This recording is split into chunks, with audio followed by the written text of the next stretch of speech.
स्वागत है आपका इस YouTube चैनल में। आज से मैं एक नई सीरीज स्टार्ट करने जा रहा हूं, जिसमें मैं कुछ मिस्टीरियस इंसिडेंट्स और मिस्टीरियस फेनोमेनन्स के बारे में डिस्कस करूंगा। और इस सीरीज का नाम होगा द अनयूजुअल्स। तो शुरू करते हैं। ये जो फ्लोरिडा, पुर्तो रिको और बरमूडा के बीच का जगह है, इसे कहते हैं द डेविल्स ट्रायंगल, या दूसरे शब्दों में कहूँ तो the Bermuda triangle. Bermuda triangle का एरिया है करीब 3900,000 स्क्वायर किलोमीटर्स। इस जगह से बहुत सारे इंपॉर्टेंट और बिजी सी रूट्स और एयर ट्रैवल रूट्स गुजरते थे। लेकिन फिर साल 1950 में हुआ एक इंसिडेंट। एक कार्गो शिप जो कि जा रहा था फ्लोरिडा की तरफ, इस ट्रायंगल के एरिया के अंदर से गायब हो गया। पहले लोगों को लगा कि ये उस शिप का ही कोई फॉल्ट या डिफेक्ट है, लेकिन उस शिप का कोई भी पता नहीं चल पाया। फिर शुरू हुआ एक के बाद एक ऐसी ही गायब होने वाली घटनाएं। एक के बाद एक शिप, एक के बाद एक प्लेन्स उस एरिया के अंदर से गायब होने लगे और उस जगह के ऊपर काफ़ी इन्वेस्टिगेशन भी हुआ, लेकिन फिर भी कुछ सामने नहीं आया। कुछ सामने ना आने पर उस वक्त का बेस्ट सॉल्यूशन यही था कि उस एरिया को अवॉइड किया जाए, और वही किया गया।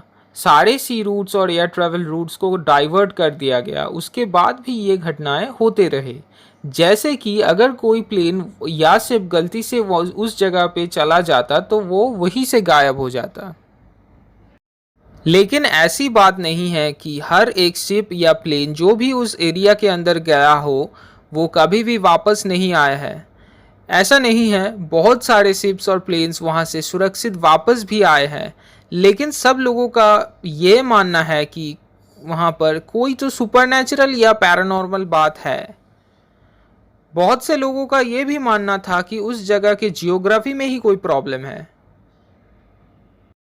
काफ़ी लोगों ने कुछ थियोरीज भी दिखाई, जैसे कि उस जगह पे कंपास का सही से ना चलना, और भी बहुत सारे ऐसे ही थियोरीज प्रपोज की गई, जैसे कि गल्फ स्ट्रीम। ये एक सरफेस करंट है सी का। इसमें वाटर सरफेस की स्पीड करीब 40 से लेके 150 किलोमीटर्स तक होती है। इसलिए कोई भी शिप गल्फ स्ट्रीम को अवॉइड करती है, क्योंकि अगर कोई शिप गल्फ स्ट्रीम में एंटर करती है तो वो आउट ऑफ कंट्रोल होने का खतरा रहता है। एक थ्योरी ये भी है कि वहाँ पे कुछ ऐसा है कि ह्यूमन एरर बहुत होता है। मतलब कि कुछ लोगों का ये भी मानना है कि पायलट्स जो होते हैं उनका दिमाग वहाँ पे सही से नहीं चल पाता, और वो कुछ उल्टा सीधा करने के कारण शिप या प्लेन क्रैश हो जाता है। कुछ लोगों का ये भी मानना है कि वहाँ पे वेदर बहुत वायलेंट हो जाता है, इसीलिए शिप्स और प्लेन्स क्रैश कर जाते हैं। लेकिन सबसे इंटरेस्टिंग थियोरी है द मीथेन हाइड्रेट्स थियोरी।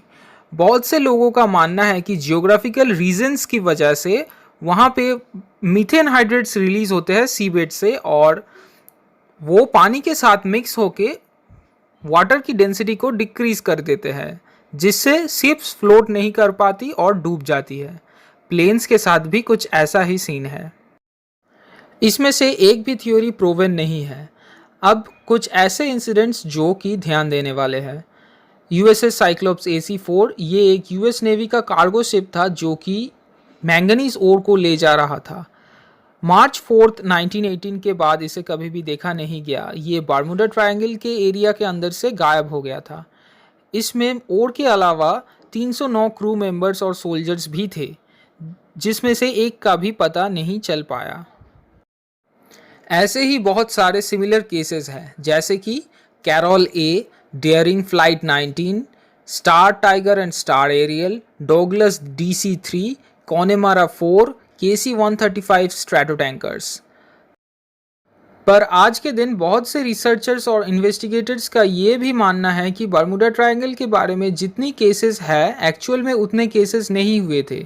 उनका ये भी कहना है कि वो जगह दूसरे जगहों से ज़्यादा प्रोन टू एक्सीडेंट्स है, लेकिन पैरानॉर्मल या सुपरनैचुरल शायद नहीं है। आज के लिए सिर्फ इतना ही। अगर आपको वीडियो अच्छा लगा हो तो प्लीज़ लाइक कीजिए, शेयर कीजिए, और ऐसे ही इंटरेस्टिंग और अनयूजुअल टॉपिक्स के ऊपर वीडियोस देखने के लिए चैनल को सब्सक्राइब कीजिए। Thanks for watching.